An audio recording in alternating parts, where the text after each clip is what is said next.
Hi all. Mid cap ഡോക്ടറിൻ്റെ stock market സ്റ്റഡീസിൻ്റെ പുതിയൊരു എപ്പിസോഡിലേക്ക് എല്ലാവർക്കും സ്വാഗതം. അപ്പോൾ ഇത് രണ്ടാമത്തെ എപ്പിസോഡാണ്. നമ്മൾ സ്റ്റോക്ക് മാർക്കറ്റിനെ പറ്റി ഒരു അന്തവും കുന്തവും അറിയാൻ വയ്യാത്ത ഒരാൾ സ്റ്റോക്ക് മാർക്കറ്റിനെ പറ്റി എങ്ങനെ മനസ്സിലാക്കും എന്ന് പഠിപ്പിക്കുന്ന ഒരു സീരീസിൻ്റെ രണ്ടാമത്തെ എപ്പിസോഡാണ് ഇന്ന് നിങ്ങളുടെ മുന്നിൽ അവതരിപ്പിക്കുന്നത്. ഓക്കെ, അപ്പം കഴിഞ്ഞ ക്ലാസ്സിൽ നമ്മൾ പഠിച്ചു എന്താണ് സ്റ്റോക്ക് മാർക്കറ്റ്, എങ്ങനെയാണ് ഉത്ഭവം, അവിടെ എന്തൊക്കെയുണ്ട്, ആരാണിത് നിയന്ത്രിക്കുന്നത് എന്ന് നമ്മൾ കുറേ കാര്യങ്ങൾ പഠിച്ചു. ഓക്കെ, ഇതിൻ്റെ ഫസ്റ്റ് എപ്പിസോഡ് കാണാത്തവർ ആദ്യം ഇവിടെ ഇനി ഞാൻ എൻ്റെ ഐ ബട്ടൺ ഇവിടെ കൊടുത്തേക്കാം.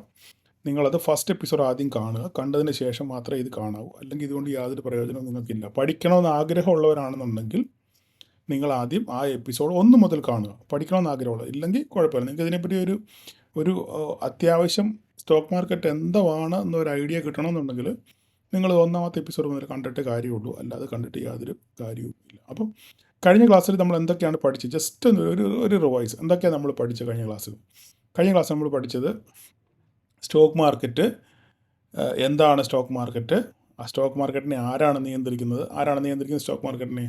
സെബി അല്ലേ, സെബിയാണ് സ്റ്റോക്ക് മാർക്കറ്റിനെ നിയന്ത്രിക്കുന്നത്. അപ്പം സ്റ്റോക്ക് മാർക്കറ്റിൽ സെബിയുടെ അണ്ടറിൽ എത്ര എൻറ്റിറ്റികളുണ്ട്? 2 എക്സ്ചേഞ്ചുകളുണ്ട് അല്ലേ, ഒന്ന് NSE ഒന്ന് BSE അല്ലേ, നമ്മൾ പഠിച്ചു. ഓക്കെ,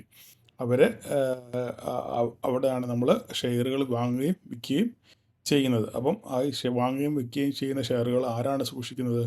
2 ഡെപ്പോസിറ്ററികളാണ് അല്ലേ, NSDLും CDSLും. അവരാണ് അത് സൂക്ഷിക്കുന്നത്. നമ്മൾ എങ്ങനെയാണ് ഷെയറുകൾ വാങ്ങിക്കുന്നത്? ഒരു ബ്രോക്കർ ത്രൂവാണ് ഷെയറുകൾ വാങ്ങിക്കുന്നത്. ഇങ്ങനെയുള്ള കാര്യങ്ങളൊക്കെ കഴിഞ്ഞ ക്ലാസ്സിൽ നമ്മൾ പഠിച്ചു. അപ്പം ഇനി ഇന്നത്തെ ക്ലാസ്സിൽ സ്റ്റോക്ക് മാർക്കറ്റിനകത്തോട്ട് നമ്മൾ കയറാൻ പോവാം. ഓക്കെ, അപ്പോൾ സ്റ്റോക്ക് മാർക്കറ്റിനകത്തോട്ട് കയറുമ്പോൾ നിങ്ങൾ എല്ലാവരും കേട്ടിട്ടുണ്ട് സ്റ്റോക്ക് ഷെയർ എന്ന് കേട്ടിട്ടുണ്ട്. അപ്പം ഇതിനെ പൊതുവായിട്ട് വിളിക്കുന്നൊരു പേരാണ് ഇക്വിറ്റി. ഓക്കെ, അപ്പം നമ്മുടെ ആ പ്രധാനപ്പെട്ട ഒരു സംഭവമാണ് ഇക്വിറ്റി ആൻഡ് ഡെറിവേറ്റീവ്സ്. ഇതാണ് സ്റ്റോക്ക് മാർക്കറ്റിൽ ആദ്യമായിട്ട് ഒരാൾ കയറുമ്പം കേൾക്കുന്ന ഒരു പേരാണ് ഇക്വിറ്റി ആൻഡ് ഡെറിവേറ്റീവ്സ്. അപ്പോൾ ഡെറിവേറ്റീവ്സിനെ നമുക്ക് തൽക്കാലം അങ്ങോട്ട് മാറ്റി വെക്കാം. നമുക്ക് ആദ്യം ഇക്വിറ്റിയെ പറ്റി പഠിക്കാം. ഓക്കെ, അപ്പോൾ നിങ്ങൾ കോളേജിലൊക്കെ ആണെന്നുണ്ടെങ്കിൽ 4th ഗ്രൂപ്പൊക്കെ പഠിക്കുന്നവരാണെന്നുണ്ടെങ്കിൽ നിങ്ങൾ ഇക്വിറ്റിയെ പറ്റി കേട്ടിട്ടുണ്ട്. അപ്പോൾ ഷെയറുകളെ പറ്റി കേട്ടിട്ടുണ്ട്, കമ്പനികളെ പറ്റി ഒക്കെ കേട്ടിട്ടുണ്ട്. അപ്പോൾ ഒന്നും അറിയാൻ വയ്യാത്ത അത്യാവശ്യം വിദ്യാഭ്യാസം ഉള്ളവർ ഇതിനകത്തിൽ ഞാനൊരു കാര്യം നിങ്ങളോട് പ്രത്യേകം പറയാം. സ്റ്റോക്ക് മാർക്കറ്റിൽ വിദ്യാഭ്യാസത്തിന് വലിയ പ്രാധാന്യം ഇല്ല എന്നാണ് ഞാൻ മനസ്സിലാക്കിയിട്ടുള്ളത്. വിദ്യാഭ്യാസത്തിന് എന്ന് പറഞ്ഞാൽ ഒന്നും അക്ഷരം അറിയാൻ മേത്തേണ്ട കാര്യമല്ല ഞാൻ പറഞ്ഞു. സാമാന്യ വിദ്യാഭ്യാസം ഉള്ള ഒരാൾക്ക് സ്റ്റോക്ക് മാർക്കറ്റിൻ്റെ കാര്യങ്ങൾ ഏറെക്കുറെ മനസ്സിലാക്കാൻ പറ്റും. ഓക്കെ, അതിന് വലിയ റോക്കറ്റ് സയൻസ് പഠിക്കണമെന്നൊന്നുമില്ല, ഡിഗ്രി വേണമെന്ന് അങ്ങനെയുള്ള കാര്യങ്ങൾ നിർബന്ധമൊന്നുമില്ല, പോസ്റ്റ് ഗ്രാജുവേഷൻ വേണം നിർബന്ധമൊന്നുമില്ല. നിങ്ങൾക്ക് എഴുതാനും വായിക്കാനും അറിയാമെന്നുണ്ടെങ്കിൽ നിങ്ങൾക്ക് സ്റ്റോക്ക് മാർക്കറ്റ് എന്താണെന്ന് പഠിച്ചാൽ നിങ്ങൾക്ക് അവിടെ വിജയിക്കാൻ പറ്റും പടിപടിയായി. പക്ഷേ അതിന് ആത്മാർത്ഥമായ ഒരു ആഗ്രഹം നിങ്ങളുടെ മനസ്സിൽ വേണം. ഉണ്ടെങ്കിൽ നിങ്ങൾക്ക് വിദ്യാഭ്യാസം ഒരു പ്രശ്നമല്ല, നിങ്ങൾക്ക് ഇത് സുന്ദരമായിട്ട് പഠിക്കാം. ഓക്കെ, അപ്പോൾ അത്രയും ഭാഗം പറഞ്ഞുകൊണ്ട് വിവാദമൊക്കെ ഉണ്ടാവും. ഞാൻ ഈ പറയുന്നതുകൊണ്ട് വിവാദമൊക്കെ ഉണ്ടാവും, ശരിയാണ്. പക്ഷേ ഞാൻ എൻ്റെ ബോധ്യത്തിൽ നിന്ന് പറയുന്ന കാര്യമാണ്. എനിക്കങ്ങനെ പലരെ അറിയാം. വെറും 6ാം ക്ലാസ് വിദ്യാഭ്യാസം 4ാം ക്ലാസ് വിദ്യാഭ്യാസമുള്ള ഷെയർ മാർക്കറ്റ് ട്രേഡ് ചെയ്യുന്ന ധാരാളം ആൾക്കാരെ എനിക്കറിയാം. ഓക്കെ, അതുകൊണ്ട് വിദ്യാഭ്യാസം ഷെയർ മാർക്കറ്റിൽ ഒരു മാനദണ്ഡമല്ല. അപ്പോൾ തന്നെ കാര്യങ്ങളെ ഗ്രഹിക്കാനുള്ള കഴിവ് വേണം, അത്യാവശ്യം എഴുതാനും വായിക്കാനുള്ള കഴിവ് വേണം, അതൊക്കെ വേണം, അതൊന്നും തള്ളിക്കളയാൻ പറ്റത്തില്ല. പക്ഷേ ഞാൻ പറയുന്നത് ഹയർ ഡിഗ്രികളോ ഹയർ പഠിത്തങ്ങളോ ഒന്നും ആവശ്യമില്ല എന്നുള്ളതാണ് ഞാൻ പറഞ്ഞു വരുന്നതിൻ്റെ ആധാരം. ഓക്കെ, അപ്പോൾ അത്രയും ഭാഗം പറഞ്ഞുകൊണ്ട് ഞാൻ അവിടെ വിടുക, അല്ലെങ്കിൽ ഇനി അത് വിവാദം ഉണ്ടാവും. അപ്പം നമുക്ക് സ്റ്റോക്ക് മാർക്കറ്റിൽ നമ്മൾ കേട്ടിട്ടുണ്ട് സ്റ്റോക്കുകൾ എന്നൊക്കെ കേട്ടിട്ടുണ്ട്. ഇതിന് പൊതുവേ നമ്മൾ സ്റ്റോക്ക് മാർക്കറ്റ് വിളിക്കുന്ന പേരാണ് ഇക്വിറ്റീസ്. ഓക്കെ, ഒരു കമ്പനികളുടെ ഷെയറുകൾ, അതാണ് സ്റ്റോക്സുകൾ, അതിനെയാണ് ഇക്വിറ്റികൾ എന്ന് നമ്മൾ ഉദ്ദേശിക്കുക. വെരി സിമ്പിളായിട്ട് നിങ്ങൾക്ക് മനസ്സിലാകത്തക്ക രീതിയിലാണ് പറയുന്നത്. അതിൻ്റെ ടേംസോ അല്ലെങ്കിൽ അതിൻ്റെ തിയറിറ്റിക്കലായിട്ടോ അല്ലെങ്കിൽ അതിൻ്റെ അങ്ങനെയുള്ള കാര്യങ്ങളൊന്നും അല്ല ഞാൻ പറഞ്ഞു. നിങ്ങൾക്ക് സിമ്പിളായിട്ട് നിങ്ങൾക്ക് മനസ്സിലാക്കണം എന്താണ് സ്റ്റോക്ക് മാർക്കറ്റ്. അപ്പം ഈ ഷെയറുകളെ അല്ലെങ്കിൽ സ്റ്റോക്കുകളെ വിളിക്കുന്ന പേരാണ് ഇക്വിറ്റീസ്. ഓക്കെ, അപ്പോൾ കമ്പനികൾ ഞാൻ ഓൾറെഡി കഴിഞ്ഞ ക്ലാസ്സിൽ പറഞ്ഞു. കമ്പനികൾ അവരുടെ ഷെയറുകൾ കൊണ്ടുപോയി എക്സ്ചേഞ്ചിൽ ലിസ്റ്റ് ചെയ്യുന്നു, സെബിയിൽ സമർപ്പിച്ച് അവിടുന്ന് അപ്രൂവൽ എടുത്ത് എക്സ്ചേഞ്ചുകളിൽ ലിസ്റ്റ് ചെയ്യുന്നു. ആ ലിസ്റ്റ് ചെയ്യുന്ന സാധനം നമ്മൾ വാങ്ങിക്കുന്നു. ആരൊക്കെയാണ് വാങ്ങിക്കുന്നത്? FIs വാങ്ങിക്കുന്നു, DIs വാങ്ങിക്കുന്നു, ഗവൺമെൻറ് വാങ്ങിക്കുന്നു, പ്രൊമോട്ടേഴ്സ് വാങ്ങിക്കുന്നു, റീറ്റെയിലേഴ്സ് വാങ്ങിക്കുന്നു. ഇത്രയും പേര് വാങ്ങിക്കുന്നതൊക്കെ ഞാൻ കഴിഞ്ഞ ക്ലാസ്സിൽ പറഞ്ഞിരുന്നു. ഓക്കെ. അപ്പം എന്താണ് ഈ ഷെയറുകൾ? ഈ ഷെയറുകൾ നമ്മൾ എങ്ങനെയാണ് വാങ്ങിക്കുന്നത്? അത് എങ്ങനെ നമ്മൾ സൂക്ഷിക്കും? അല്ല എങ്ങനെയാണ് നമ്മളിത് ക്രയവിക്രയം ചെയ്യുന്നത്? ഇത് വാങ്ങുകയും വിൽക്കുകയും ചെയ്യുന്നത് എങ്ങനെയാണ് എന്നാണ് നമ്മൾ ഇന്നത്തെ ക്ലാസ്സിൽ പഠിക്കാൻ പോകുന്നത്. ഓക്കെ. അപ്പം ഞാൻ പറഞ്ഞു ഇക്വിറ്റീസ് കമ്പനികളുടെ ഷെയറുകളാണ് ഇല്ലേ? ഓരോ ഷെയറുകൾക്കും ഓരോ ഉടമസ്ഥാവകാശമുണ്ട്.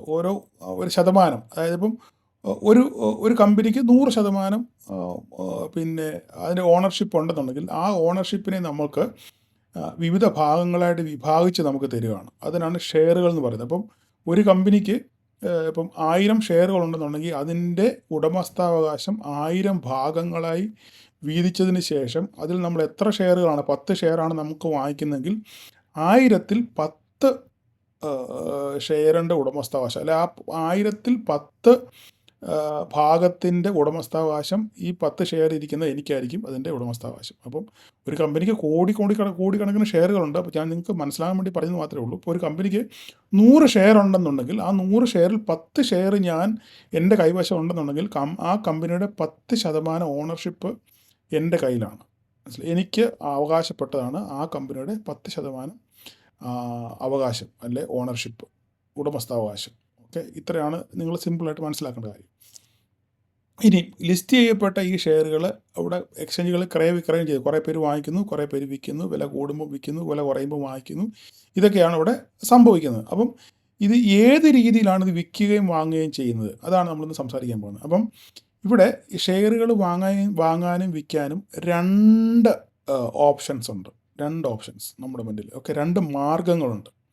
അതിൽ ഒന്നാമത്തെ മാർഗമാണ് ഇൻട്രാഡേ എന്ന് പറയും. ഇൻട്രാഡേ. ഓക്കെ. ഇൻട്രാഡേ എന്ന് വെച്ച് കഴിഞ്ഞാൽ ഒരു ദിവസം മാത്രമേ ആ ഷെയറിന് ആയുസ് കാണത്തുള്ളൂ. ഓക്കെ. ഒരു ദിവസം മാത്രമേ ആ ഷെയറിന് ആയുസ് കാണത്തുള്ളൂ. മാർക്കറ്റ് അവസാനിക്കുമ്പം ആ സാധനം, നമ്മൾ വിറ്റ സാധനമാണെന്നുണ്ടെങ്കിൽ വാങ്ങിക്കണം, വാങ്ങിച്ച സാധനമാണെന്നുണ്ടെങ്കിൽ നമ്മൾ തിരിച്ചു കൊടുത്തേ ഒക്കത്തുള്ളൂ.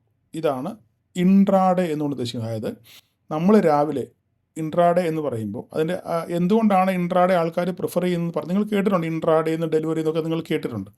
അപ്പോൾ ഇൻട്രാഡേ എന്ന് വെച്ച് കഴിഞ്ഞാൽ രാവിലെ 9:15 മാർക്കറ്റ് തുടങ്ങുമ്പോൾ തലേ ദിവസത്തെ എൻ്റെ സ്റ്റഡി വെച്ചിട്ട് ഇന്നൊരു ഇപ്പം റിലയൻസ്, ഓക്കെ, റിലയൻസിൻ്റെ ഷെയർ ഇപ്പോൾ റിലയൻസിൽ നാളെ റിലയൻസിൻ്റെ റിസൾട്ട് വരികയാണ്. അപ്പം എൻ്റെ സ്റ്റഡീസ് വെച്ചിട്ട് നാളെ റിലയൻസിൻ്റെ റിസൾട്ട് വരുമ്പോൾ മാർക്കറ്റിന് റിലയൻസിന് ലാഭം ഈ വർഷം, ഈ കഴിഞ്ഞ ക്വാർട്ടറിൽ അവരുടെ ലാഭവിഹിതം അല്ലെങ്കിൽ ലാഭം കൂടാനുള്ള സാധ്യത ഉണ്ട് എന്ന് ഞാൻ മുന്നേ കൂട്ടി മനസ്സിലാക്കുന്നു, അല്ലെങ്കിൽ ഞാൻ മുന്നേ കൂട്ടി പഠിക്കുന്നു, അല്ലെങ്കിൽ എൻ്റെ സ്റ്റഡി പ്രകാരം നാളെ റിലയൻസിൻ്റെ ഇത് ഡിക്ലെയർ ചെയ്യുമ്പോൾ, റിസൾട്ട് ഡിക്ലെയർ ചെയ്യുമ്പോൾ അവർക്ക് കഴിഞ്ഞ വർഷത്തേക്കാൾ അല്ലെങ്കിൽ കഴിഞ്ഞ ക്വാർട്ടറിനേക്കാളും ലാഭം കൂടുതലാണ് എന്ന്, ലാഭം കൂടുതൽ വരാനുള്ള സാധ്യത ഉണ്ട് എന്ന് ഞാൻ മനസ്സിലാക്കിക്കൊണ്ട് രാവിലെ 9:15 ആകുമ്പോൾ ഞാൻ രാവിലെ തന്നെ ഈ റിലയൻസിൻ്റെ ഷെയറുകൾ വാങ്ങിക്കുന്നു. ഒരു 100 എണ്ണം ഞാൻ വാങ്ങിക്കുന്നു. ഓക്കെ. 100 രൂപ വില വെച്ച്, ഞാനൊരു എക്സാമ്പിൾ പറയുകയാണ്. 100 രൂപ വില വെച്ച് ഞാൻ രാവിലെ 100 ഷെയറുകൾ ഇൻട്രാഡേ ബേസിൽ 100 ഷെയറുകൾ ഞാൻ രാവിലെ 9:15 മാർക്കറ്റ് തുറക്കുമ്പോൾ വാങ്ങിക്കും. ഓക്കെ. മാർക്കറ്റ് തുറക്കുമ്പോൾ വാങ്ങിക്കുമ്പോൾ ഈ ഷെയറിൻ്റെ വില 100 രൂപ ആയിരിക്കും എന്ന് വിചാരിച്ചു. 100 രൂപ മാർക്കറ്റ് ഓപ്പൺ ചെയ്തപ്പോൾ ഷെയറിൻ്റെ വില 100 രൂപയായിരുന്നു. അപ്പം ഇന്ന് ഡിക്ലെയർ ചെയ്യുന്ന റിസൾട്ട് മുഖാന്തരം ഇതിന് ഇപ്പം 10 മണിക്ക് അല്ലെങ്കിൽ 12 മണിക്കായിരിക്കും റിസൾട്ട് പ്രഖ്യാപിക്കുന്നത് വിചാരിച്ചു. അപ്പം മാർക്കറ്റിനിടയിലാണ് റിസൾട്ട് പ്രഖ്യാപിക്കുന്നതെങ്കിൽ ഈ ഷെയറുകൾ മേലോട്ട് പോകാനോ താഴോട്ട് പോകാനുള്ള സാധ്യതയുണ്ട് റിസൾട്ടിനനുസരിച്ച്. അപ്പോൾ പോസിറ്റീവ് റിസൾട്ട് ആണെങ്കിൽ, നല്ല റിസൾട്ട് ആണെന്നുണ്ടെങ്കിൽ ഇതിന് ഷെയറുകളുടെ പ്രൈസ് മുകളിലോട്ട് പോകാനുള്ള സാധ്യതയുണ്ട്. അപ്പോൾ ഞാൻ ഈ രാവിലെ മേടിച്ച ഷെയറുകൾ 100 എന്നുള്ളത് 110, 120, 130 രൂപയാകാം. അപ്പോൾ എനിക്കത് വിറ്റ് എനിക്ക് പൈസ ലാഭം എടുക്കാമെന്നുള്ള ഉദ്ദേശത്തോടു കൂടി ഞാൻ ഇൻട്രാഡേ പൊസിഷനിൽ ഞാൻ രാവിലെ എന്ത് ചെയ്യുന്നു, 100 ഷെയറുകൾ വാങ്ങിക്കുന്നു. ഓക്കെ. അപ്പം 9:15 മാർക്കറ്റ് തുടങ്ങി. അപ്പം 12 മണിയായപ്പം റിലയൻസ് റിസൾട്ട് പ്രഖ്യാപിച്ചു. കഴിഞ്ഞ ക്വാർട്ടറിനേക്കാളും ലാഭവിഹിതം കൂടിയിട്ടുണ്ട്, വരുമാനം കൂടിയിട്ടുണ്ട്, അതുപോലെ ലാഭവും കൂടിയിട്ടുണ്ട്. അപ്പോൾ അത് കേൾക്കുമ്പോൾ ആൾക്കാർക്ക് എന്ത് ചെയ്യും, ഓക്കെ, ഈ ഷെയറിന് വളർച്ചാ സാധ്യതയുണ്ട്, അതുകൊണ്ട് ഞാനിത് വാങ്ങിക്കുന്നു പറഞ്ഞ് ആൾക്കാർ ഇത് വാങ്ങിക്കാനുള്ള തിരക്ക് കൂടും. അങ്ങനെ തിക്കിത്തിരക്ക് കൂടുമ്പോൾ ഷെയറിൻ്റെ പ്രൈസ് കൂടും. അപ്പം 100 എന്നുള്ളത് 110 ആവും, 120 ആവും, 125 ആവും. അപ്പം എനിക്ക് എന്ത് ചെയ്തു, അപ്പോൾ ഞാൻ 100 രൂപയ്ക്കാണ് വാങ്ങിച്ചത്. അപ്പം 100, 120, 130 ആകുമ്പോൾ ഞാൻ എന്ത് ചെയ്യും, എൻ്റെ ഈ ഷെയർ അന്ന് തന്നെ ഞാനിത് വിൽക്കുന്നു. അപ്പോൾ എനിക്ക് ലാഭം 30 രൂപ ഒരു ഷെയറിൽ കിട്ടും. അപ്പം അങ്ങനെയാണെന്നുണ്ടെങ്കിൽ 100 ഷെയർ മേടിച്ച എനിക്ക് 100 രൂപയ്ക്ക് ഞാൻ വാങ്ങിച്ച ഷെയർ 130 രൂപ ആയെങ്കിൽ, ഇത് ഞാനൊരു എക്സാമ്പിൾ മാത്രമാണ് പറയുന്നത്, 130 രൂപ ആയെങ്കിൽ 30 രൂപ എനിക്ക് ഒരു ഷെയറിൽ ലാഭം കിട്ടി. അങ്ങനെയാണെന്നുണ്ടെങ്കിൽ 100 ഷെയറിന് 3000 രൂപ എനിക്കന്ന് ലാഭം കിട്ടും. അന്ന് ഞാൻ എൻ്റെ കച്ചവടം അവസാനിപ്പിക്കും. അപ്പോൾ ഞാൻ രാവിലെ 9:15 മേടിച്ച ഷെയർ 12 മണിയാകുമ്പോൾ റിസൾട്ട് വന്നു. അപ്പം മാർക്കറ്റ് മുകളിലോട്ട് പോയി, ഷെയറിൻ്റെ പ്രൈസ് കൂടി. അപ്പോൾ ഞാൻ അവിടെ ആ 130 രൂപയ്ക്ക് അത് വാങ്ങി അത് വിറ്റു. അപ്പോൾ 30 രൂപ എനിക്ക് ലാഭം. ഓക്കെ, ഇനിയും അപ്പോൾ ഇൻട്രാഡേയുടെ കാര്യം ഞാൻ പറഞ്ഞു. അപ്പോൾ ഈ ഇൻട്രാഡേ ട്രേഡ് ചെയ്യുമ്പോൾ നിങ്ങൾക്ക് നിങ്ങളുടെ ബ്രോക്കർമാർ നിങ്ങൾക്ക് പൈസ കടം തരും. ലിവറേജ് എന്ന് പറയും, ലിവറേജ്. നിങ്ങൾക്ക് പൈസ കടം തരും ഇൻട്രാഡേക്ക് വേണ്ടി. ഇൻട്രാഡേ ചെയ്യാൻ വേണ്ടി നിങ്ങൾക്ക് പൈസ കടം. ഇപ്പം നിങ്ങളുടെ കയ്യിൽ 1000 രൂപയുള്ളെന്നുണ്ടെങ്കിൽ നിങ്ങൾക്ക് ഓരോ ബ്രോക്കർമാർ ഓരോ രീതിയിലാണ്. ബ്രോക്കർമാർ ചിലർ 1000 രൂപയുടെ നിങ്ങൾക്ക് തരും. നിങ്ങളുടെ കയ്യിൽ 10,000 രൂപ ഉണ്ടെന്നുണ്ടെങ്കിൽ നിങ്ങൾക്കൊരു 10,000 രൂപയുടെ അവർ കടം തരും. പക്ഷെങ്കിൽ കടം തരുമ്പോൾ ഈ മാർക്കറ്റ് അവസാനിക്കുന്നതിന് മുമ്പ് ഈ കാശ് തിരിച്ചു കൊടുക്കണം. മനസ്സിലായി ഞാൻ പറഞ്ഞത്? ഈ കാശ് മാർക്കറ്റ് തീരുന്നതിന് മുമ്പ് നിങ്ങൾ ആ ബ്രോക്കറിന് പൈസ തിരിച്ചു കൊടുക്കണം. അപ്പോൾ നിങ്ങളുടെ കയ്യിൽ 10,000 രൂപ ഉണ്ടെന്നുണ്ടെങ്കിൽ നിങ്ങൾ ലിവറേജ് എടുത്താണ് ചെയ്യുന്നതെങ്കിൽ, അപ്പോൾ എനിക്ക് ഇന്നും 100% ഉറപ്പാണ് മാർക്കറ്റ് മേലോട്ട് പോകും, ഷെയറുകൾ മേലോട്ട് പോകും ഉള്ള ധാരണയിൽ എൻ്റെ സ്റ്റഡിയുടെ പുറത്ത് ഞാൻ എന്ത് ചെയ്യും, ലിവറേജ് എടുക്കും. ലിവറേജ് എന്ന് വെച്ച് കഴിഞ്ഞാൽ കടമെടുക്കും മാർക്കറ്റിൽ നിന്ന്. ബ്രോക്കറുടെ കയ്യിൽ നിന്ന് ഞാൻ ഒരു 5,000 രൂപയുടെ, 10,000-ന് 10,000 കിട്ടുമെങ്കിലും ഞാൻ 5,000 രൂപയുടെ കടമെടുക്കുന്നു. 15,000 രൂപയുടെ ഞാൻ കടമെടുക്കുന്നു. അങ്ങനെ 15,000 രൂപ കൊടുത്ത് ഞാൻ 150 ഷെയർ വാങ്ങിക്കുന്നു. 100 ഷെയർ മേടിക്കാനുള്ള പൈസ എൻ്റെ കയ്യിലുള്ളൂ. പക്ഷേ 50 ഷെയറിനോടുള്ള പൈസ ഞാൻ കടം വാങ്ങിച്ചിട്ട് 150 ഷെയറുകൾ ഞാൻ വാങ്ങിക്കുന്നു. എൻ്റെ സ്റ്റഡി എന്തുവാ, മാർക്കറ്റ് ഇന്ന് മുകളിലോട്ട് പോകും, അപ്പോൾ എനിക്ക് റിലയൻസിന് ഷെയർ വിറ്റ് എനിക്ക് ലാഭം ഉണ്ടാക്കാം എന്നുള്ളതാണ്. അപ്പം 12 മണിയായപ്പോൾ ഇതിൻ്റെ പ്രൈസ് 130 രൂപ ആയെങ്കിൽ ഞാൻ എന്ത് ചെയ്യുന്നു, ഈ 150 ഷെയറും 130 രൂപയ്ക്ക് വിൽക്കുന്നു. അപ്പം എനിക്ക് 150 ഗുണം 3 4,500 രൂപ. 4,500 രൂപ അന്നത്തെ ദിവസം എനിക്ക് ലാഭം കിട്ടുന്നു. ഞാൻ വിൽക്കുമ്പോൾ ഞാൻ കടം മേടിച്ച പൈസ ഓട്ടോമാറ്റിക്കായിട്ട് ബ്രോക്കർ അവിടെ നിന്ന് തിരിച്ചെടുക്കും. ഓക്കെ, അപ്പം ഞാൻ കടമെടുത്ത് മേടിച്ചുകൊണ്ട് ഞാൻ ആക്ച്വലി എൻ്റെ ഈ 10,000 രൂപ ഉള്ളായിരുന്നു. അങ്ങനെയാണെന്നുണ്ടെങ്കിൽ എനിക്കൊരു 3,000 രൂപ ലാഭം കിട്ടത്തുള്ളായിരുന്നു, ഇല്ലേ? ഞാൻ കടം കൂടെ എടുത്ത് ലിവറേജ് എടുത്ത്, കാരണം എന്താ, എൻ്റെ സ്റ്റഡിയാണ്, എൻ്റെ സ്റ്റഡി കറക്റ്റാണ്. മാർക്കറ്റിൽ മുകളിലോട്ട് പോകുന്നുള്ള ഉറപ്പിൻ്റെ പുറത്ത് ഞാൻ കടമെടുത്ത് ഷെയറുകൾ കൂടുതൽ വാങ്ങിച്ചു. ഞാൻ എന്ത് ചെയ്തു, മാർക്കറ്റ് 130 രൂപ ആയപ്പോൾ വിറ്റു, 4,500 രൂപ എനിക്ക് ലാഭം കിട്ടും. അപ്പം 1,500 രൂപയുടെ എനിക്ക് എന്ത് ചെയ്തു, കൂടുതൽ കിട്ടി. ഞാൻ പറയുന്നത് നിങ്ങൾക്ക് മനസ്സിലാകുന്നുണ്ടെന്ന് എനിക്ക് അറിയത്തില്ല, ഇല്ലെങ്കിൽ നിങ്ങൾ ഒന്നുകൂടെ കേട്ട് നോക്കുക. 1,500 രൂപയോടെ എനിക്ക് ലാഭം കിട്ടി. അങ്ങനെ ഞാൻ മാർക്കറ്റിൽ ലാഭം ഉണ്ടാക്കി. ഓക്കെ, ഇനി ഇത് നേരെ തിരിച്ച് സംഭവിച്ചാലോ? എൻ്റെ സ്റ്റഡി തെറ്റിപ്പോയി. റിലയൻസ് നമ്മൾ വിചാരിച്ച പോലെ ലാഭം ഈ ക്വാർട്ടറിൽ ഉണ്ടാക്കിയില്ല എന്ന് വിചാരിച്ചു. അങ്ങനെയാണെന്നുണ്ടെങ്കിൽ എന്ത് ചെയ്യും, ഈ 100 രൂപയുടെ ഷെയർ നേരെ 90, 80, 75 എന്ന് പറഞ്ഞ് താഴോട്ട് പോകാനുള്ള സാധ്യത ഉണ്ട്. അപ്പോൾ നമ്മൾ എന്ത് ചെയ്യും, അപ്പോഴും നമ്മുടെ കയ്യിലുള്ള പൈസ 10,000 രൂപ നമ്മുടെ കയ്യിലുള്ളൂ. 10,000 രൂപയ്ക്കാണ് നമ്മുടെ കയ്യിലുള്ള പൈസയ്ക്കാണ് നമ്മൾ വാങ്ങിച്ചതെങ്കിൽ, ഇപ്പം ഷെയറിൻ്റെ പ്രൈസ് താഴോട്ട് പോകുമ്പോൾ തന്നെ നമ്മൾ എന്ത് ചെയ്യും, എടുത്ത് പെട്ടെന്ന് വിൽക്കും. ഇപ്പം 100 രൂപ എന്നുള്ളത് 90 രൂപ ആയി കഴിഞ്ഞാൽ 10 രൂപ നഷ്ടത്തിൽ ഞാൻ എൻ്റെ ഷെയർ അവിടെ വിൽക്കും. അപ്പം എനിക്ക് എന്തത്ര നഷ്ടം, 100 ഗുണം 10, 1,000 രൂപ എനിക്ക് നഷ്ടം. ബാക്കി 9,000 രൂപ എൻ്റെ അക്കൗണ്ടിൽ തിരിച്ചു കിടക്കും. 1,000 രൂപ എനിക്ക് നഷ്ടം വരും. പറഞ്ഞു മനസ്സിലായോ? ഇനി നിങ്ങൾ ലിവറേജ് എടുത്താൽ വാങ്ങിക്കുന്നതെങ്കിൽ, ലിവറേജ് എന്ന് പറഞ്ഞു കഴിഞ്ഞാൽ മാർക്കറ്റ് ബ്രോക്കർ നിങ്ങൾക്ക് കടം തരുന്ന പൈസ, 5,000 രൂപയുടെ ഞാൻ എക്സ്ട്രാ കടം വാങ്ങിച്ചു 15,000 രൂപയ്ക്ക് 150 ഷെയർ മേടിച്ചാൽ നിങ്ങൾക്ക് നഷ്ടം വരുമ്പോൾ നിങ്ങളുടെ നഷ്ടം 1,000-ന് പകരം 1,500 രൂപയായിരിക്കും. ഇത് മാർക്കറ്റ് നമ്മൾ ആ 150 ഷെയറും 90 രൂപയ്ക്ക് വിറ്റു. അപ്പം നമുക്ക് 1,500 രൂപ നഷ്ടം വരും. അപ്പം ബ്രോക്കറിൻ്റെ പൈസ അങ്ങ് തിരിച്ചെടുക്കും. അപ്പം നമുക്ക് 1,500 രൂപ മൊത്തത്തിൽ നഷ്ടം നമ്മുടെ ക്യാപിറ്റലിൽ. നമ്മുടെ കയ്യിലുള്ള റിയൽ പൈസ എത്ര, 10,000 രൂപയാണ്, അല്ലേ? നമ്മൾ കടക്കൂടെ മേടിച്ചാണ് 15,000 രൂപയ്ക്ക് സാധനം വാങ്ങിച്ചത്. അപ്പം അവർ തന്ന പൈസ അവർ തിരിച്ചെടുക്കും. അപ്പം നഷ്ടം നമ്മുടെ ക്യാപിറ്റലേ കുറയും. നമ്മുടെ മൂലധനത്തിലാണ്, നമ്മൾ ഇറക്കിയ പൈസയിലാണ് നഷ്ടം കുറയുന്നത്. അപ്പം 10,000-ൽ നിന്ന് 1,500 പോയി കഴിഞ്ഞാൽ ബാക്കി 8,500 രൂപയെ ബാക്കി നമുക്ക് കിട്ടത്തുള്ളൂ. അപ്പം ഇനിയിപ്പം ബാക്കി ഞാൻ കാര്യം പറയാം. ഇങ്ങനെയാണ് നിങ്ങൾക്ക് സ്റ്റോക്ക് മാർക്കറ്റിൽ നിങ്ങൾ പലപ്പോഴും കേട്ടിട്ടുണ്ട് ഇൻട്രാഡേ ചെയ്ത് പൈസ പോയി, ഇൻട്രാഡേ ചെയ്ത് പൈസ പോയി എന്ന് നിങ്ങൾ കേട്ടിട്ടില്ലേ? അപ്പം ഇതാണ് അതിൻ്റെ പിന്നിലുള്ള കാരണം. ഓക്കെ, ലാഭം കിട്ടാനും നഷ്ടം വരാനും സാധ്യതകൾ വളരെ കൂടുതലാണ് നമ്മുടെ സ്റ്റഡി ശരിയായില്ലെങ്കിൽ. അപ്പം നമ്മൾ കൃത്യമായി സ്റ്റഡി ചെയ്ത് മാത്രം നമ്മൾ ഒരു സ്റ്റോക്കുകൾ വാങ്ങുകയോ വിൽക്കുകയോ ഇൻട്രാഡേ ചെയ്യാവൂ. ഇൻട്രാഡേ ചെയ്യാവൂ. ഓക്കെ, വ്യക്തമായ ധാരണയില്ലാതെ, വ്യക്തമായ സ്റ്റഡി ഇല്ലാതെ നമ്മൾ ഒരിക്കലും ഇൻട്രാഡേ ട്രേഡ് ചെയ്യാൻ പാടില്ല. നഷ്ടങ്ങളും ലാഭങ്ങളും വളരെ പെട്ടെന്ന് തന്നെ. അപ്പം ഈ ഇൻട്രാഡേ എന്ന് പറഞ്ഞു കഴിഞ്ഞാൽ നമ്മൾ ഇനിയിപ്പം ഇനി അടുത്ത കാര്യം പറയാം. ഇപ്പോൾ ഇൻട്രാഡേ എന്ന് പറഞ്ഞാൽ ഞാൻ പറഞ്ഞു അന്നത്തെ ഡേ ട്രേഡാണ്. ആ ദിവസം മാർക്കറ്റ് അവസാനിക്കുന്നതിന് മുമ്പ് ഈ പൊസിഷൻ നമ്മൾ ക്ലോസ് ചെയ്യണം. അല്ലെങ്കിൽ നമ്മൾ വാങ്ങിച്ച ഷെയർ ആണെന്നുണ്ടെങ്കിൽ നമ്മളത് വിറ്റിരിക്കണം. ഇപ്പം നമ്മളിത് കൈ പിടിച്ചുകൊണ്ടിരിക്കുകയെന്ന് വിചാരിച്ചു, നമ്മൾ മാർക്കറ്റ് 100 രൂപയ്ക്ക് മേടിച്ച ഷെയർ, ഓക്കെ, 90 രൂപയായി. പിന്നെ എനിക്ക് പ്രതീക്ഷ താഴോട്ട് പോയിട്ട് തിരിച്ച് മേലോട്ട് കയറും, അവസാന നിമിഷങ്ങൾ തിരിച്ച് കയറുമെന്ന് നമ്മൾ കാത്തിരുന്ന് കഴിഞ്ഞാൽ ചിലപ്പോൾ ഈ 90 എന്നുള്ളത് 85 ആകും, 82 ആകും, 80 ആകും. ഓക്കെ, നമ്മൾ മാർക്കറ്റിൻ്റെ അവസാനം വരെ കാത്തിരുന്ന് കഴിഞ്ഞാൽ മാർക്കറ്റ് തീരുന്നതിന് 15 മിനിറ്റ് മുന്നേ ഓട്ടോമാറ്റിക്കായിട്ട് നിങ്ങളുടെ ബ്രോക്കർ ഈ സ്റ്റോക്ക് എടുത്ത് അന്നേരം നിലവിലുള്ള പ്രൈസിനെടുത്ത് വിൽക്കുമ്പം നിങ്ങൾക്ക് എത്രയാണോ നഷ്ടം വരുന്നത് അത്രയും നഷ്ടം നിങ്ങളുടെ ക്യാപിറ്റലിൽ നിന്ന് അത് കുറവ് ചെയ്യും. അതായത് ഇപ്പം 20 രൂപ കുറഞ്ഞു, 20 രൂപ കുറഞ്ഞെങ്കിൽ നിങ്ങൾക്ക് 2000 രൂപ നഷ്ടം വരും. ആ 2000 രൂപ നിങ്ങളുടെ ക്യാപിറ്റലിൽ നിന്ന് പോകും. നിങ്ങൾക്ക് ബാക്കി 8000 രൂപ മാത്രമേ ബാക്കി നിങ്ങളുടെ അക്കൗണ്ടിൽ കാണത്തുള്ളൂ. പിന്നെ അതിൻ്റെ ചാർജസും ബ്രോക്കറേജും ടാക്സും എല്ലാം കൂടെ പോയി കഴിയുമ്പോൾ ഇച്ചിരി പൈസ കൂടെ പോകും. അപ്പം എത്രയായാലും നിങ്ങൾ മാർക്കറ്റ് അവസാനിക്കുന്നതിന് മുമ്പ് ഇൻട്രാഡേ ട്രേഡ് ചെയ്യുകയാണെന്നുണ്ടെങ്കിൽ മാർക്കറ്റ് അവസാനിക്കുന്നതിന് മുമ്പ് ലാഭമായാലും നഷ്ടമായാലും നിങ്ങൾ ആ പൊസിഷൻ എന്ത് ചെയ്യണം, ക്ലോസ് ചെയ്യേണ്ടി വരും. ഓക്കെ, കുറച്ചൊക്കെ നിങ്ങൾക്ക് മനസ്സിലാകാൻ ബുദ്ധിമുട്ടുണ്ടെങ്കിൽ 2-3 പ്രാവശ്യം നിങ്ങൾ കേട്ട് കഴിയുമ്പോൾ നിങ്ങൾക്ക് മനസ്സിലാകും എന്താണ് ഇൻട്രാഡേ. അപ്പോൾ ഇൻട്രാഡേ എന്ന് പറഞ്ഞു കഴിഞ്ഞാൽ ഡേ ട്രേഡ് എന്നാണ് ഇതിൻ്റെ ഓമന പേര്. അതായത് ഒരു ദിവസം നമ്മൾ ചെയ്യുന്ന ട്രേഡ്. രാവിലെ ഒരു ട്രേഡ് എടുത്തു കഴിഞ്ഞാൽ വൈകുന്നേരം മാർക്കറ്റ് 3:30 ക്ലോസ് ചെയ്യും. ആ 3:30 ക്ലോസ് ചെയ്യുമ്പം ആ സമയത്ത് അതിന് മുന്നേ മാർക്കറ്റ് ക്ലോസ് ചെയ്ത് നമ്മൾ ലാഭമായാലും നഷ്ടമായാലും നമ്മൾ ആ പൊസിഷൻ ക്ലിയർ ചെയ്യണം. ഇതാണ് ഇൻട്രാഡേ എന്ന പദം കൊണ്ട് ഉദ്ദേശിക്കുന്നത്.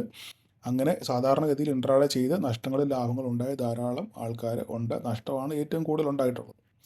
ഓക്കെ, അപ്പോൾ അങ്ങനെ ഇൻട്രാഡേ സംഭവം അവസാനിച്ചു. ഓക്കെ, അപ്പോൾ ഇനി അടുത്ത് നമുക്ക് പറയാനുള്ളത് ഇനി രണ്ടാമതൊരു ട്രേഡാണ്. അപ്പോൾ ഇക്വിറ്റിക്കകത്തിൽ ആദ്യത്തെ ഇൻട്രാഡേ കഴിഞ്ഞു ഇല്ലേ?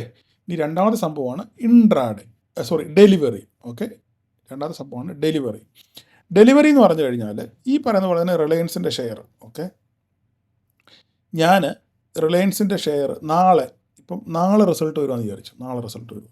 നാളെ റിലയൻസിൻ്റെ റിസൾട്ട് വരുവാണ്, നല്ല റിസൾട്ടായിരിക്കും വരാൻ സാധ്യത. അങ്ങനെയാണ് ലാഭവിഹിതം കൂടും, മാർക്കറ്റ് മേലോട്ട് കയറും എന്നുള്ള ധാരണയിൽ ഞാൻ ഇന്ന് റിലയൻസിൻ്റെ ഷെയർ 100 എണ്ണം ഞാൻ വാങ്ങിച്ചു വെച്ചതിന് ശേഷം ഡെലിവറിയിൽ ഞാൻ വാങ്ങിക്കുന്നത്. ഡെലിവറി എന്ന് പറഞ്ഞു കഴിഞ്ഞാൽ എത്ര നാൾ വേണമെങ്കിലും നമുക്ക് ഈ ഷെയർ കയ്യിൽ സൂക്ഷിക്കാൻ പറ്റും. അതിനാണ് ഡെലിവറി. ഇൻട്രാഡേ എന്ന് പറഞ്ഞാൽ അന്നത്തെ ദിവസം തന്നെ നമ്മളത് പൊസിഷൻ ക്ലിയർ ചെയ്യണം. ഡെലിവറി എടുക്കുകയാണെന്നുണ്ടെങ്കിൽ നമുക്ക് എത്ര നാൾ വേണമെങ്കിലും നമ്മുടെ കയ്യിൽ ആ ഷെയർ നമുക്ക് സൂക്ഷിച്ച് വെക്കാം. ഓക്കെ, അതിന് ലിവറേജ് ഒന്നും കിട്ടത്തില്ല, കടമൊന്നും കിട്ടത്തില്ല. നമ്മുടെ കയ്യിലുള്ള പൈസയ്ക്ക് മാത്രമേ നമുക്ക് സാധനങ്ങൾ ഷെയറുകൾ നമുക്ക് വാങ്ങിക്കാൻ പറ്റത്തുള്ളൂ. ഓക്കെ, അപ്പോൾ നമ്മൾ എന്ത് ചെയ്യുന്നു, റിലയൻസിൻ്റെ ഷെയർ ഇന്നത്തെ ദിവസം നമ്മൾ ഡെലിവറി എടുക്കുന്നു 100 എണ്ണം. 10,000 രൂപ എൻ്റെ കയ്യിലുണ്ട്. 100 രൂപ വെച്ച് 100 ഷെയർ ഞാൻ വാങ്ങിക്കുന്നു. നാളെ അല്ലെങ്കിൽ ഇന്ന് ഇപ്പോൾ ആഫ്റ്റർ മാർക്കറ്റ് സാധാരണഗതിയിൽ വലിയ കമ്പനികളൊക്കെ അവരുടെ റിസൾട്ട് പ്രഖ്യാപിക്കുന്നത് ആഫ്റ്റർ മാർക്കറ്റ് അവേഴ്സിന് ശേഷം അല്ലെങ്കിൽ വീക്കെൻഡിലായിരിക്കും. റിലയൻസ്, HDFC, ICICI അങ്ങനെ പ്രധാനപ്പെട്ട കമ്പനികളൊക്കെ, കാരണം അല്ലെങ്കിൽ ഇതൊക്കെ ഭയങ്കര മാർക്കറ്റ് ക്യാപിറ്റലുള്ള കമ്പനികളാണ്. ഇവരുടെയൊക്കെ മാർക്കറ്റിൻ്റെ മാർക്കറ്റ് ക്യാപിറ്റൽ ഭയങ്കര കൂടുതലായതുകൊണ്ട് മാർക്കറ്റ് സമയത്ത് ഫ്ലക്ച്വേഷൻ വന്നു കഴിഞ്ഞാൽ മാർക്കറ്റിൽ അതുപോലെ തന്നെ ഫ്ലക്ച്വേഷൻ ഉണ്ടാകാൻ സാധിക്കും. അത് പിന്നെ വഴി നമുക്ക് പഠിക്കാം. അപ്പോൾ അതുകൊണ്ട് സാധാരണ രീതിയിൽ വലിയ കമ്പനികളൊക്കെ എന്ത് ചെയ്യും, മാർക്കറ്റിന് ശേഷമോ അല്ലെങ്കിൽ വീക്കെൻഡിലോ മാത്രമേ റിസൾട്ടുകൾ പ്രഖ്യാപിക്കാറുള്ളൂ. ഓക്കെ, അപ്പോൾ അങ്ങനെ ഇന്ന് വൈകുന്നേരം 3:00 ശേഷം റിലയൻസ് റിസൾട്ട് പ്രഖ്യാപിക്കും. അപ്പോൾ എൻ്റെ പ്രതീക്ഷ മുഴുവൻ റിസൾട്ട് നല്ലതായിരിക്കും. അങ്ങനെയാണെന്നുണ്ടെങ്കിൽ നാളെ മാർക്കറ്റ് ഓപ്പൺ ചെയ്യുമ്പോൾ തന്നെ ഈ ഷെയറുകൾ കുതിച്ച് കയറാനുള്ള സാധ്യത ഉണ്ട്. അതുകൊണ്ട് ഞാൻ ഇന്ന് തന്നെ ഷെയർ വാങ്ങിച്ചു വെക്കുന്നു. അങ്ങനെ ഞാൻ 10,000 രൂപ എടുത്ത് 100 രൂപ വില വെച്ച് റിലയൻസിന് 100 ഷെയർ മേടിക്കുന്നു 10,000 രൂപയ്ക്ക്. ഓക്കെ, നാളെ മാർക്കറ്റ് അപ്പോൾ ഇന്ന് വൈകുന്നേരം റിലയൻസിൻ്റെ റിസൾട്ട് വന്നു, സൂപ്പർ റിസൾട്ടായിരുന്നു. അപ്പം നാളെ അങ്ങനെ ആകുമ്പോൾ തന്നെ മാർക്കറ്റ് ഓപ്പൺ ചെയ്യുമ്പോൾ തന്നെ ഈ ഷെയറിന് പിടിപടിയാകും, ആൾക്കാർ വാങ്ങിക്കാൻ പിടിപടിയാകും. അപ്പോൾ ഷെയറിൻ്റെ പ്രൈസ് കുതിച്ച് കയറും. ഓക്കെ, അങ്ങനെ 100 110 120 രൂപയൊക്കെ ആകുമെന്ന് വിചാരിച്ചു. ഞാൻ എന്നിട്ട് ഇത് കൊടുക്കുന്നില്ല ഈ ഷെയർ. അപ്പം നാളെ വേണമെങ്കിൽ എനിക്കിത് വിൽക്കാം, ഷെയർ വിൽക്കാം. പക്ഷെങ്കിൽ ഞാൻ ഈ ഷെയർ വിൽക്കുന്നില്ല. ഞാൻ എൻ്റെ ഒരു കണക്കൂട്ടൽ, റിലയൻസ് ഈ ക്വാർട്ടറിൽ അല്ലെങ്കിൽ അടുത്ത ഒരു 3-4 മാസം അല്ലെ ഈ അടുത്ത ഒരു വർഷം ഈ റാലി മുന്നോട്ട് തുടരാൻ സാധ്യതയുണ്ട്. അതായത് ഇനി റിലയൻസിൻ്റെ പ്രൈസ് മുന്നോട്ട് കുതിച്ച് കയറാനുള്ള സാധ്യത വളരെ കൂടുതലാണ് എന്ന് എൻ്റെ സ്റ്റഡി പ്രകാരം ഞാൻ മനസ്സിലാക്കുന്നു. അതായത് അങ്ങനെയാണെന്നുണ്ടെങ്കിൽ റിലയൻസിൻ്റെ ഷെയർ 100 110 120 130 150 വരെയൊക്കെ ആകാനുള്ള സാധ്യത ഉണ്ട് എന്ന് ഞാൻ മനസ്സിൽ കണ്ട്, എൻ്റെ സ്റ്റഡി പ്രകാരം, ഇതെല്ലാം സ്റ്റഡി പ്രകാരം അങ്ങനെയാണെങ്കിൽ അടുത്ത ഒരു 6 മാസം കൊണ്ട് ഈ ഷെയറിൻ്റെ പ്രൈസ് 150-ലെത്താൻ സാധ്യത ഉണ്ട് എന്ന് ഞാൻ മനസ്സിലാക്കി ഈ ഷെയർ ഹോൾഡ് ചെയ്യുന്നു. ഓക്കെ, ഈ ഷെയർ ഹോൾഡ് ചെയ്യുന്നു 6 മാസം ഞാനിത് ഹോൾഡ് ചെയ്ത് വിചാരിക്കും എനിക്കൊരു ന്യായമായ പ്രോഫിറ്റ് കിട്ടുമ്പോൾ ഞാനിതിൽ എക്സിറ്റ് ആകും എന്ന് വിചാരിച്ചു. അങ്ങനെ നമ്മൾ ഈ ഷെയർ ഹോൾഡ് ചെയ്യുന്നു. ഏകദേശം ഒരു 3, 4, 5, 6 മാസം കഴിയുമ്പോൾ ഈ ഷെയറിൻ്റെ പ്രൈസ് ഒരു 130 140 150 ഒക്കെ ആയി കഴിയുമ്പോൾ നമ്മൾ ഈ ഷെയർ നമുക്ക് നല്ല ലാഭത്തിൽ ഇത് വിൽക്കാൻ പറ്റും. അതിനാണ് ഡെലിവറി ട്രേഡ് എന്ന് പറയുന്നത്. അതായത് നമ്മൾ ഒരു ദീർഘകാലത്തേക്കോ അല്ലെങ്കിൽ ഒരു ഷോർട്ട് പീരീഡിലേക്കോ നമ്മൾ ഈ ഷെയറുകൾ വാങ്ങിച്ച് നമ്മൾ സൂക്ഷിക്കുന്നു. അതിനുശേഷം നമുക്ക് ഒരു കൃത്യമായ പ്രോഫിറ്റ് കിട്ടുമ്പോൾ നമ്മൾ ഈ സാധനം എപ്പോഴെങ്കിലും 3 മാസം 6 മാസം 1 വർഷമോ 5 വർഷമോ 10 വർഷമോ എപ്പോഴാണോ നിങ്ങൾക്ക് വിൽക്കാൻ താല്പര്യം ആ സമയത്ത് നമ്മൾ ഇത് വിറ്റ് ലാഭം എടുക്കുന്നു. ഇതിനാണ് ഡെലിവറി ട്രേഡ് എന്ന് പറയുന്നത്. അതായത് ഒരു ദിവസം കഴിഞ്ഞുള്ള എല്ലാ ട്രേഡിനും ഡെലിവറി ട്രേഡാണ്. ഇൻട്രാഡേ ട്രേഡ് എന്ന് വെച്ചാൽ ആ ദിവസം തന്നെ നമ്മളിത് അവസാനിപ്പിക്കണം. ഡെലിവറി ട്രേഡ് എന്ന് പറഞ്ഞു കഴിഞ്ഞാൽ ഒരു ദിവസത്തിന് മുകളിലുള്ള എല്ലാ ട്രേഡും ഒരു ദിവസം മുതൽ എത്ര വർഷം വരെ വേണമെങ്കിലും നിങ്ങൾക്ക് ഈ സൂക്ഷിക്കാം. അതിന് പ്രത്യേകിച്ച് ഫീസുകളോ കാര്യങ്ങളോ ഒന്നും പ്രത്യേകിച്ചൊന്നുമില്ല. അപ്പം ഞാൻ അടുത്ത 6 മാസം കൊണ്ട് എനിക്കിപ്പോൾ ഈ 50 രൂപ 100 രൂപയുടെ ഷെയറിൽ ഒരു 50 രൂപ കിട്ടിയാൽ നിങ്ങൾക്ക് നിങ്ങളുടെ ക്യാപിറ്റൽ 50% അപ്രീഷിയേറ്റ് ചെയ്തു ഇല്ലേ. നിങ്ങൾ ബാങ്കിൽ ഇടുകയാണെന്നുണ്ടെങ്കിൽ നിങ്ങൾക്ക് 6% 7% പലിശ കിട്ടത്തുള്ളൂ. പക്ഷേ സ്റ്റോക്ക് മാർക്കറ്റിൽ അങ്ങനെയല്ല. നിങ്ങൾക്ക് വരുമാനം മീൻസ് അതിനുള്ള അപ്രീസിയേഷൻ, അതായത് ക്യാപിറ്റൽ ഗെയിൻ അല്ലെങ്കിൽ നിങ്ങളുടെ ഇട്ട പൈസയ്ക്കുള്ള പിന്നെ എന്താ പറയുന്നത് അതിൻ്റെ മൂല്യം വളരെ പെട്ടെന്ന് തന്നെ കൂടാനുള്ള സാധ്യതയുണ്ട്. അത് സ്റ്റഡിയുടെ പുറത്താണ്. അപ്പം അങ്ങനെ നിങ്ങൾക്ക് 6 മാസം കൊണ്ടോ 3 മാസം കൊണ്ടോ ഷോർട്ട് പീരീഡിൽ നിങ്ങൾക്ക് ഒരു നിശ്ചിത ശതമാനത്തിൽ കൂടുതൽ പലിശ ഒരു വരുമാനം നിങ്ങൾക്ക് കിട്ടിയാൽ 20%, 25%, 30% കിട്ടിക്കഴിഞ്ഞാൽ നിങ്ങളത് വിറ്റിട്ട് വീണ്ടും അടുത്ത വേറൊരു സ്റ്റോക്ക് ഇതുപോലെ തന്നെ വേറൊരു HDFCയോ അല്ലെങ്കിൽ L&Tയോ ഇഷ്ടംപോലെ ഷെയറുകളുണ്ട്. അപ്പോൾ അത് നമ്മൾ നോക്കുക, ഓരോ ഷെയറുകളുടെയും ചരിത്രവും അതിൻ്റെ പിന്നെ റിസൾട്ടുകളൊക്കെ പരിശോധിച്ച് നമ്മൾ അതിനകത്തിൽ ഒരു തീരുമാനം എടുക്കുക. ഏത് ഷെയർ വാങ്ങിക്കണം, ഏത് ഷെയർ വിൽക്കണം എന്നൊക്കെ തീരുമാനം. അതൊക്കെ പിന്നത്തെ കാര്യമാണ്. ഓക്കെ, അപ്പോൾ ഞാൻ ജസ്റ്റ് നിങ്ങൾ രത്ന ചുരുക്കം പറഞ്ഞത്, ഒരു ഷെയർ വാങ്ങിച്ച് ഒരു ദിവസത്തിന് ശേഷം ഒരു ലോങ് പീരീഡിലേക്ക് അല്ലെങ്കിൽ ഷോർട്ട് പീരീഡിലേക്ക് നമ്മൾ വാങ്ങി വെച്ച് ന്യായമായ ലാഭം എടുത്ത് വിറ്റ് നമ്മൾ ലാഭം എടുക്കുന്നതിനാണ് ഡെലിവറി ട്രേഡ് എന്ന് പറയുന്നത്. ഇനി നേരെ ഓപ്പോസിറ്റ് സംഭവിച്ചാലോ, ഞാനീ പറയുന്ന 100 രൂപയുടെ ഷെയർ എൻ്റെ സ്റ്റഡി തെറ്റിപ്പോയി. ഓക്കെ, ഷെയർ നഷ്ടം സംഭവിച്ചത്. റിലയൻസ് ഈ ക്വാർട്ടറിൽ ഡിക്ലെയർ ചെയ്തത് നഷ്ടമാണ് ഡിക്ലെയർ ചെയ്തതെങ്കിൽ ഞാൻ എന്ത് ചെയ്യും, ഈ ഷെയർ 100 എന്നുള്ളത് ചിലപ്പം 95 90 85 ആകും. ഓക്കെ, 85 ആകുമ്പോൾ നമ്മൾ ഇട്ട പൈസയ്ക്കകത്ത് നമുക്ക് നഷ്ടം വരും.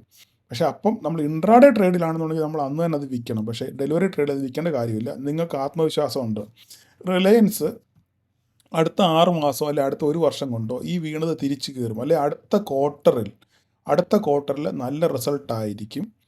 ഓക്കെ, അതുകൊണ്ട് ഞാൻ ഈ ഷെയർ ഹോൾഡ് ചെയ്യുകയാണ് എന്ന് പറഞ്ഞ് നമ്മളിത് ഹോൾഡ് ചെയ്യുകയാണെന്നുണ്ടെങ്കിൽ എത്ര നാളത്തേക്ക് വേണമെങ്കിലും നിങ്ങൾക്കിത് ഹോൾഡ് ചെയ്യാം.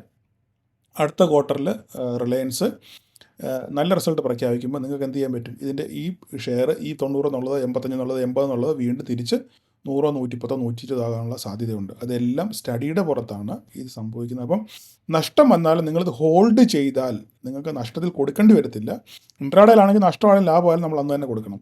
ഡെലിവറി എടുക്കുകയാണെന്നുണ്ടെങ്കിൽ നിങ്ങൾക്ക് നഷ്ടം വന്നാലും നിങ്ങൾ ഷെയർ ഹോൾഡ് ചെയ്യാം. ഓക്കെ, നിങ്ങൾക്ക് എന്ന് ലാഭം കിട്ടുന്നു ലോങ് ടൈമിലേക്ക് നിങ്ങളുടെ ഒരു കമ്പനിയുടെ പിന്നെ അങ്ങ് മുന്നോട്ടുള്ള ഗമനം ഒക്കെ നല്ലതായിരിക്കും. അത് അവർക്ക് ലാഭം ഉണ്ടാക്കാനുള്ള സാധ്യതയുണ്ട്. ഇതിന് പുതിയ പുതിയ പിന്നെ സംരംഭങ്ങൾ അവർ തുടങ്ങും. അങ്ങനെ പുതിയ ലാഭങ്ങൾ ഉണ്ടാകാനുള്ള സാധ്യത ഉണ്ട് എന്ന് മനസ്സിൽ കണ്ട് നമ്മൾ കുറച്ച് അല്പകാലത്തേക്ക് ചെറിയൊരു പീരീഡിലേക്ക് നഷ്ടം വന്നതിനാൽ പിന്നത്തെ ഇതിൽ അടുത്ത ക്വാർട്ടറിൽ അല്ലെ അടുത്ത വർഷം ഇത് നല്ല ഒരു ഗെയിൻ തരാനുള്ള സാധ്യത ഉണ്ട് എന്ന് നമ്മുടെ സ്റ്റഡിയുടെ പുറത്ത് നഷ്ടം വന്നാൽ നമ്മൾ ഈ ഷെയറുകൾ ഹോൾഡ് ചെയ്യുന്നു. ചിലപ്പം 6 മാസമോ അല്ലെ അടുത്ത ക്വാർട്ടറിലോ അതിൻ്റെ അടുത്ത ക്വാർട്ടറിലോ റിസൾട്ട് നല്ലപോലെ പ്രഖ്യാപിക്കുമ്പോൾ ഈ ഷെയറുകളുടെ പ്രൈസ് കുതിച്ച് കയറാനുള്ള സാധ്യതയുണ്ട്. അന്ന് ആ സമയത്ത് നമ്മളിത് വിറ്റ് നമ്മുടെ ലാഭം നമ്മൾ എടുക്കുന്നു. ഇതാണ് ഡെലിവറി. നിങ്ങൾക്ക് വളരെ സിമ്പിളായി മനസ്സിലായി എന്ന് വിചാരിക്കും. അപ്പം പക്ഷേങ്കിൽ നമുക്ക് ചിലപ്പോൾ നഷ്ടം വരുമ്പോൾ നമ്മുടെ പോർട്ട്ഫോളിയോ വെച്ചാൽ നമ്മൾ സ്റ്റോക്കുകളെ സൂക്ഷിച്ചിരിക്കുന്ന നമ്മുടെ ആ അക്കൗണ്ട് ചിലപ്പം നെഗറ്റീവ് ആയിരിക്കും കാണുന്നത്. നമുക്ക്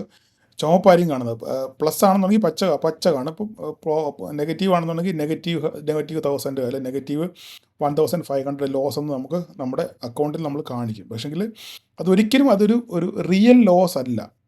കാരണം നിങ്ങൾ ആ ഷെയർ വിറ്റിട്ടില്ല. ഇപ്പോഴും നിങ്ങൾ ആ ഷെയർ ഹോൾഡ് ചെയ്യുവാണ്. ആ ഷെയർ മുകളിലോട്ട് പോവുകയാണെന്നുണ്ടെങ്കിൽ എന്ത് ചെയ്യും? അത് പിന്നെ പ്ലസ് 1000 എന്നോ പ്ലസ് 1500 എന്നോ പ്ലസ് 2000 എന്നൊക്കെ കാണിക്കാനുള്ള സാധ്യത ഉണ്ട്. അപ്പം നമ്മളെപ്പോഴും നമുക്ക് സ്റ്റോക്ക് മാർക്കറ്റിൽ എപ്പോഴും നമുക്കൊരു ധാരണയുണ്ട്. നമ്മൾ ഈ പോർട്ട്ഫോളിയോ തുറന്ന് നോക്കുമ്പം അത് റെഡ് ആണെന്നുണ്ടെങ്കിൽ അയ്യോ എൻ്റെ പൈസ ഇത്രയും പോയല്ലോ എന്നുള്ളൊരു കരച്ചിൽ സാധാരണ രീതിയിൽ ആൾക്കാരുടെ കാണാറുണ്ട്. പക്ഷേ ഒരു കാര്യം നിങ്ങൾ മനസ്സിലാക്കണം. സ്റ്റോക്ക് മാർക്കറ്റ് ഓരോ ദിവസവും താഴ്ചകളും വീഴ്ചകളും ഉയർച്ചകളും ഉണ്ടാകും.